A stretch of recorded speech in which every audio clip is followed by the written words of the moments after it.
안녕하세요. 시키는 대로 요리함 피부과 전문의 함익병입니다. 근데 내 맘대로 요리함으로 바뀐 지가 벌써 좀 됐죠. 집사람이 이제 딸내집에 가 있는 바람에 조만간 이제 귀국 예정이니까 그때까지 이제 혼자서 요리를 계속 하겠습니다. 오늘 요리는 아주 대놓고 이제 상품 광고를 좀 하려고 그래요. 이게 집사람 없을 때 제가 늘 해먹던 간편한 밀키트 음식입니다.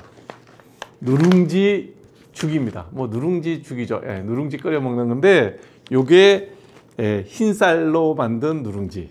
제가 제일 좋아하는 거고요. 요거 현미로 바라 현미로 만든 누룽지. 요거 우리 어머니가 좋아하고 집사람 좋아하는 거예요.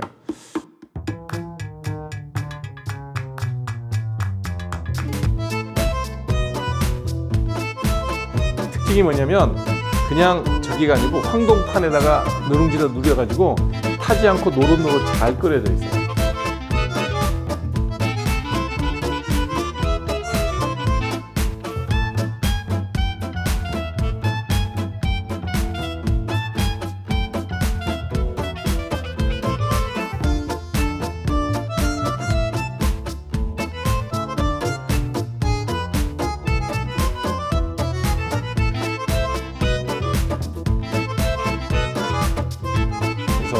물을 적당량 좀 붓고 이 섞어서 해도 돼요. 섞어서 해도 되는데 저는 그냥 따로따로 해서 흰 누룽지로 먹을 거예요.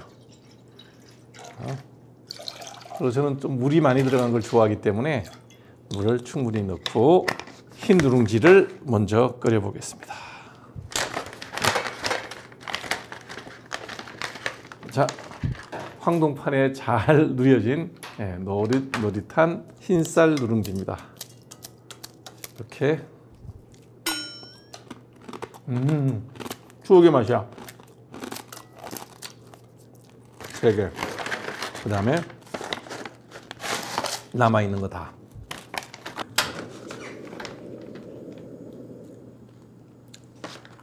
제가 끓여 먹어보니까 중불에 하는 게 좋더라고요. 그래서 한 5분 정도 하면 되고요. 요거는 바라 현미를 누린 건데 이렇게 생겼어요. 왠지 고소한 맛이 좀 덜해. 건강에는 바라 현미가 좋다는데 저는 백미로 하는 게 좋아요.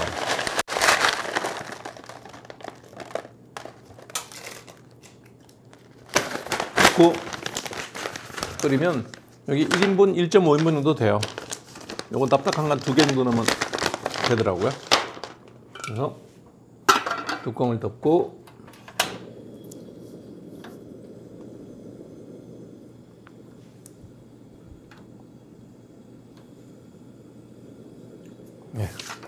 불만 잘 맞춰 놓으면 알아서 맛있게 누룽지 죽이 완성될 거예요. 누룽지를 이렇게 어른들이 튀겨가지고 설탕 묻혀서 할머니가 주실 때도 있거든요. 아유, 보리쌀 갖고는 그게 안 돼요. 보리쌀은 불가능하고 식용유가 넉넉하게 있는 부잣집에서는 사이즈를 이렇게 작은 뭐 건빵 사이즈 정도로 이렇게 잘게 쪼개서 식용유에 튀겨서 설탕을 묻혀주는 집이 있고요. 그 다음에 보리쌀을 가지고 튀겨서 보리쌀 뻥튀기를 먹는 집도 있죠. 그거는 좀 이제 싸니까. 내가 지금도 과자 중에 안 먹는 게 조리퐁을 안 먹습니다. 조리퐁은 아마 내가 알기로는 보리쌀 갖고 튀긴 것 같더라고요. 맛을 보니까. 우리 손녀는 그걸 너무 좋아해. 할아버지, 나는 안 먹어. 보리쌀에 대한 추억이 저는 그런 게 있어서 안 좋아합니다. 잘 끓고 있습니다. 한번 저어볼까요?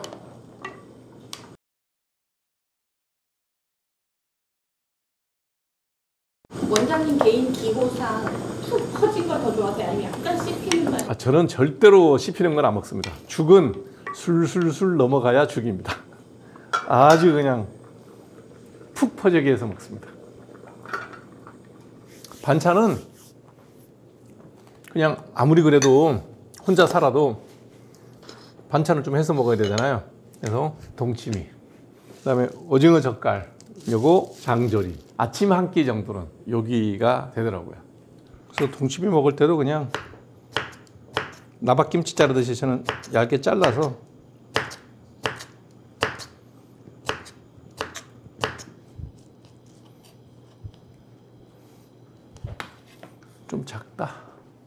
침이 그릇이 좀 작다.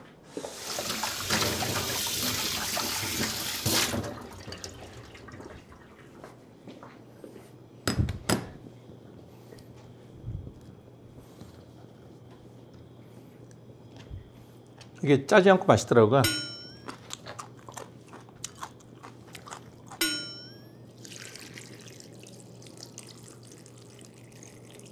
오, 맛있겠다. 보글보글 잘 끓고 있네.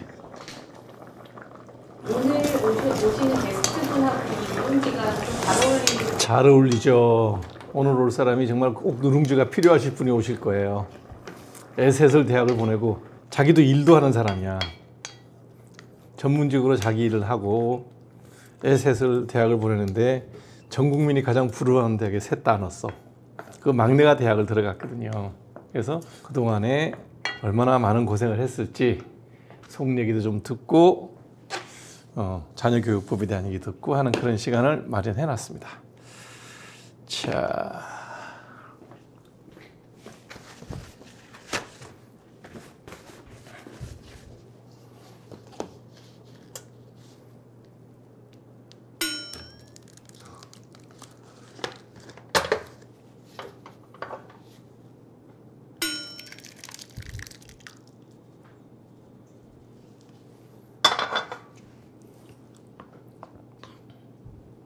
자, 오늘은 혼자서 먹을 수 있는 아주 간단한 아침 식사 밀키트 소개해드렸습니다. 누룽지 죽.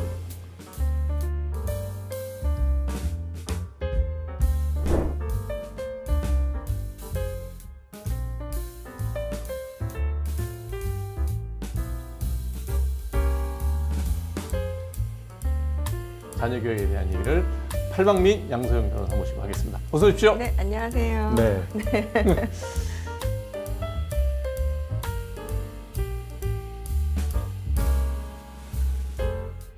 오늘 뭐 변호사님 오신다 그래가지고 네. 제가 이제 요리를 밀키트로 아주 간단하게 누룽지 죽으로 만들었어요. 오, 네. 네. 그래서 조금 맛을 좀 보시고 네. 반찬은 냉장고에서 뒤진 겁니다. 네. 죽 좀 드시면서 네. 그 얘기 좀 하죠. 네, 감사합니다. 네. 잘 먹겠습니다. 요즘에는 이렇게 밀키트가 너무 잘 나와요. 맞아요. 특히 또 누룽지는 뭐 전 세대가 다 좋아하는 음식이니까. 네. 근데 이런 게 나오면서 내가 느끼는 거야. 이래서 결혼을 안 하지. 음. 먹는 게 너무 쉬워. 어. 옛날엔 밥 얻어 먹으려고도 결혼하고 그랬는데. 아, 그 남성 입장에서는 또 그렇게 생각할 수 있겠네요. 사실 저는 요리를 잘 못해서 늘 그게 미안하기도 하고, 특히 이제 뭐 남편도 남편이지만 애들한테 미안하고 그래서 이런 밀키트가 잘 나오니까 아, 워킹맘들이 이제는 할 만한 세상이다. 저는 그렇게 생각했거든요. 그러니까 이렇게 생각해야 되는데 어. 요즘은 혼자 살아도 불편한 게 없네. 이게 문제인 거죠. 이번 네. 달에는 애기 좀 많이 늘었더라고요. 출생아가. 아, 네, 네, 조금씩 는다고. 아무래도 이제 뭐 혜택들이 있으니까 네. 그런 것 같아요. 그러니까 이렇게 애기 셋 놓은 엄마도 밀키트를 딱 드시고 하는 얘기가 그러잖아요. 아, 애 키우기 쉬워졌다. 이렇게 생각을 좀 해주시면 좋을 것 같아요. 이번에 신문에 크게 났더라고요. 아, 네. 전 국민의 깜짝 놀랐어요. 전 국민의 공적이 된 것 같은데. 아, 1년 먹을 욕을 한꺼번에 다 먹은 것 같아요. 앞으로 10년은 더 드실 것 같아요. 셋 다 서울대 졸업하고 나면 이제 졸업시켰다고 또 신문 날 거 아니야. 아, 네. 무슨 과 갔어요? 전기정보학과. 동기? 네. 전기정보 해가지고요. 약간 물리 쪽에 여러 가지 다 반도체까지 해가지고. 컴퓨터 사이언스를. 네. 융합한 학과라고 생각하시면 될 것 같아요. 아, 좋은 데 갔네. 네. 제가 잘 대답을 못하는 이유가 있습니다. 잘 본인의- 몰라서. 본인의 전공은 잘 몰라서. 잘 네. 몰라서, 네. 뭘 그렇게 신경 써서 뭐 밥은 안 해줬을 것 같고. 이렇게 무사히 자녀의 그 좋은 대학 입학까지 마무리를 네. 하셨는데 비결이 네. 뭐예요? 사실 비결이라는 게 없잖아요, 원장님. 원장님도 공부하셔서 알지만. 이런 네. 얘기하면 이제 네. 여기도 보면 과외 어디 보냈어요? 솔직하게 얘기해 보세요. 아, 대치동하고 네. 몇 군데 보냈어요? 많이 보냈죠, 많이 보내고. 네. 뭐 돈도 많이 들고. 네. 네, 그런 그래서, 얘기를 해주셔야지 네. 실질적으로. 근데 이제 제가 원장님이랑 이제 무슨 얘기를 할까 생각하면서 왔는데 제일 내가 잘한 게 뭘까 생각을 해보니까 진짜 없더라고요. 그래서 애들한테 이거 방송 나간다 그럴 때 저희 애들이 나가지 말래요. 엄마가 한 개 편집님 하나 보면 넣어야지. 뭐, 그래서 사실 그런데 그러면 엄마가 너희들한테 뭘 잘해준 것 같냐? 그랬더니 인내를 잘해줬다고 하더라고요.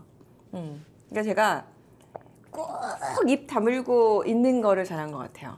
어떤 상황이 와도. 나는 그 집 애들 볼 것 같으면 할 말이 별로 없을 것 같은데. 아 그런 게 어디 있어요, 원장님. 다 그렇지. 알아서 잘하잖아요. 알아서 잘하긴 하는데 이제 고비라는 것도 있고 또 애들이다 보니까 게을러지기도 하고 뭐 이렇게 아무래도 곡선이 있잖아요. 뭐 성적 곡선이 이렇게 왔다가 V자를 그리기도 하고 이제 이런 고비들에서 그거를 그래도 좀 잘 엄마가 참아줬다? 잔소리 안 하고. 저도 이제 공부를 못했던 시절, 공부가 안 됐던 시절 다 이제 그런 경험이 있다 보니까 공부는 억지로 해서는 안 되고 본인이 재밌어야 되고 본인이 목표가 있어야 된다는 걸 누구보다 잘 알았던 경험이 있어서 사실은 그거는 제가 억지로 하지는 잔소리 하는 거는 안 했던 것 같고요.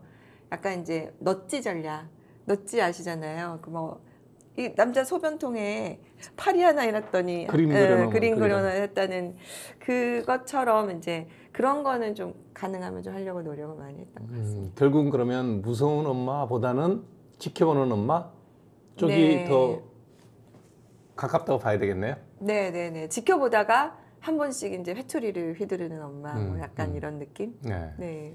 근데 이제 제가 참고로 말씀드리고 싶은 얘기는 이게 가진 자의 여유라는 거예요. 네. 지켜볼 만큼 공부 자질이 있는 거예요. 그러니까 공부 머리가 있는 친구가 있고 공부 머리가 없는 친구가 있는데 맞아요. 네. 우리나라 사람들은 공부는 다 하면 된다라고 생각하는 게 학생을 어렵게 만드는 것 같아요.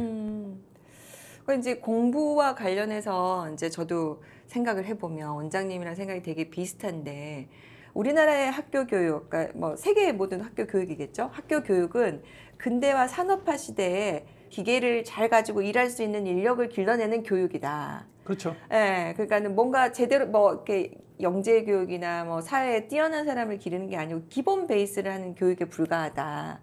그래서 사실 원장님 말씀대로 거기서 좋은 성적 내는 거는 이 사람의 성공의 기준이 될 수 없다는 거죠. 기본 베이스 정도만 갖추는 교육인데 너무 그 성적에 연연해 하는 거는 진짜 아닌 것 같고 사실은 대학 이후가 더 중요하잖아요. 대학 저는 이후. 직업의 다양성에 대해 생각을 많이 해보거든요. 네. 그러니까 지금도 뭐 의사, 의대, 그러니까 이공계 의대, 이공계 출신은 의대 가는 거. 아마 네. 저기 막내 아들도 동기들이 의대 많이 갔을 거예요. 네, 네. 네. 그런 식으로 획일화되는 과정 중에 우리 사회의 다양성이 떨어지고 맞아요. 네. 인재가 편향되고 그러면 그 사회가 과연 지속 가능한 성장을 할 수 있을까라는 생각을 많이 해보는데 네. 이제 그 컴퓨터 사이언스나 반도체 쪽을 할 거예요. 아마 네. 막내 아들이 그걸 하게 되면 그 친구가 한국에 과연 남아 있을까? 나는 그 생각을 해보는 거예요. 네, 맞아요. 네. 지금 우리나라에서 몸값하고 미국에서 이 친구의 몸값이 10배 이상 차이 나거든요. 네. 그게 안타까운 지점인 것 같아요. 그래서 많이 지금 해외로 나가고 있는 현실이어서 다시 돌아오게 만들어야 되는데 다들 하는 얘기가 한국에서 갖고 있는 여러 가지 혜택이나 뭐 이런 게 너무 없어서 그리고 이제 뭐 온다면은 이제 교수 정도로 오는 건데 교수 사회도 굉장히 획일화되어 있고 해서 여기서 또 적응하기 힘들다 그런 얘기가 있긴 하더라고요. 나가면 안 들어온다고 그게 봐야 되는 네. 것 같더라고요. 자, 우리 집은 애를 교육할 때 저는 약간 좀 강압적이거든요. 해라는 스타일인데 네. 거기는 지켜보는 스타일인가요? 초등학교 때까지는 해 스타일이었고 이건 해야 돼. 뭐 알림장 가려서 준비는 네가 해야 해. 뭐 이거 해야 될 건 해야 해. 그건 약간 초등학교 때까지고 그 이후는 그냥 정말로 거의 무관심. 저는 초등학교 때까지 그러다가 중학교 때 좀 나아지려나 해서 안 돼서 중학교까지 하다가 포기하고 위험했죠. 네. 학교 교육에 대한 불만은 없으셨어요? 학교 교육에 대해서 그렇게 라이딩을 밤마다 하면서 이게 사람이 할 짓인가 뭐 그런 생각은 안 해보셨어요? 본인은 그렇게 학원 안 다녔잖아요. 그렇죠. 그렇죠. 저는 한 번도 사교육을 받아본 적이 없는 거여서 그건 아니네요. 저도 주산학원은 다녔으니까. 그거는 이제 뭐 그냥 하는 거고. 네, 거의 사교육은 없이 자라서 했는데 뭐 이제 저는 좀 약간 긍정적인 편이라서 이제 이 정도는 우리가 어쨌든 적응해야 된다라고 생각을 했는데 왜냐하면 이제 학교 교육 아까 말씀드렸듯이 저는 학교 교육에 대해서 기대를 접었어요. 아, 학교에서 해줄 수 있는 교육은 요 정도까지인 것이 맞구나. 그러면은 이제 이걸 좀 더 공부를 더 하고 싶다면 어쩔 수 없이 사교육을 조금 이용할 수밖에 없겠구나라고 생각을 해서 학교 교육에 대한 불만은 없었고 제가 학교 교육에 대해서 그러니까 불만을 안 가지려고 노력했던 이유 중에 하나는 이제 왜 우리가 교권 하잖아요. 교권이 무너지면 안 된다. 근데 사실 저는 부모가 잔소리하는 거 제일 싫어하거든요. 그래서 결국 우리 아이들을 위해서 잔소리를 해주고 할 수 있는 사람은 선생님인데 선생님의 위치를 떨어뜨려 버리면 우리 아이들은 어디 가서 교육을 받을 수가 없어서 사실은 학교 교육이나 이런 부분은 저는 최대한 좀 존중하려고 노력을 많이 했어요. 학교 운영위원 안 해보셨죠? 학교 운영위원장까지 했습니다. 네. 그런데도 그 회의하시면서 그런 생각이 전혀 안 드셨어요? 저는 그런 생각은 진짜 안 해봤는데요. 저는 학교 운영위원을 괜히 했다는 생각을 해요. 네. 여기서 애 가르치면 애 바보 되겠구나. 그래서 그냥 보따리 싸라 그런 거예요. 네. 제가 학교 교육위원을 초등학교 때 했으면 초등학교 때 보따리 쌌을 거고요. 네. 다행히 고등학교 때 학교 운영위원을 해서 고등학교 다니다가 이제 갔죠. 여기서 교육을 시키다가는 사교육을 시키지 않으면 애를 교육을 시킬 수 없겠구나. 그래서 학교에서 수업을 다 듣고 사교육을 다 받고 오면 얘가 잠을 못 자겠구나. 맞아요. 그래서 네. 잠을 못 자면 얘가 정신 상태나 신체 발육이 몸에 해롭겠구나. 좋은 대학 가고 건강을 해칠 수 있겠다. 그래서 저는 유학을 보내는 쪽을 선택했거든요. 네네. 아이들이 건강은 괜찮아요?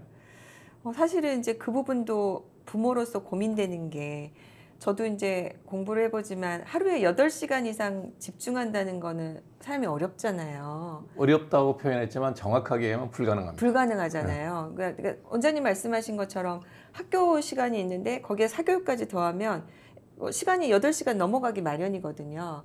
그래서 이제 시간 조절하는 건 좀 신경을 많이 쓴 게, 그러니까 하루에 뭐 한 과목 이상은 저는 이제 사교육은 안 하는 걸 원칙으로 하고, 그다음에 주말에는 가능하면 놀리고, 물론 이제 고등학교 때는 예외였지만, 그다음에 이제 방학 때 엄마들 막 그거 열심히 공부 2배, 3배 시키잖아요. 저는 이제 방학은 좀 쉬는 걸로 하고, 그런 시간 배정은 좀 신경을 좀 썼습니다. 나름 쉬는 시간을 좀 많이 만들어준 거네요. 네.